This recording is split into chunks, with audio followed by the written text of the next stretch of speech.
Time for the J3C Pigskin Podcast. I'm John. Give me 3 minutes. I'll give you my 3 cents. Consider this the audio companion to my weekly college football top 25, which you'll find online at johns3cents.wordpress.com. A pivotal week for the college football season, with several teams in position to make their case as legitimate contenders. Let's see who passed and who failed. The trials started early with Baylor steadily knocking down Oklahoma on Thursday night. It was the Bears' first really notable test of the year, and they passed it pretty nicely. That game gave way to Oregon-Stanford, which provided us with about 50 minutes of evidence why Oregon would get pounded by Alabama, and about 10 minutes of evidence why they might stand at least a puncher's chance. In the end, the Ducks' national championship hopes flew south for the winter, while giving the Cardinal at least a slim hope that they could be playing for it all on the final day of the season. After FSU did to Wake Forest what a contender is basically supposed to do to Wake Forest, Saturday night brought a defending national champion a test of its own for about 33 minutes. After an early third-quarter field goal by LSU tied the game at 17,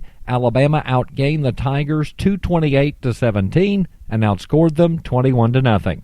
Case closed. There is still very much a clear number one team in the land, at least for now. You know, even with all those big games at the top of the highlights, there were actually some other notable happenings in a pretty packed weekend.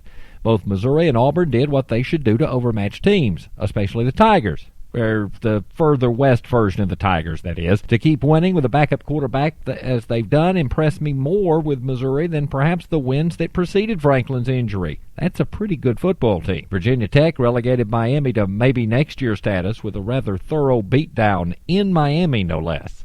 Wisconsin beat BYU and raised even more thought about what might have been, if not for some awful officiating against Arizona State. And Pitt and Kansas State combined to stamp Notre Dame and Texas Tech as pretty much footnotes to the 2013 season. So, with more data to go on than before, it's time for this week's new Top 25, now with only 6 unbeaten teams remaining, and only 4 that really matter right at the top. Alabama, Florida State, Baylor, and Ohio State are now the top 4, and yes, I did move Baylor ahead of the Buckeyes. UCLA goes up 5 spots to number 13. That's the biggest jump for this week. The biggest drop belongs to Oklahoma, down 10 places to number 17. Texas re-enters the list at number 25, and Central Florida debuts at number 15.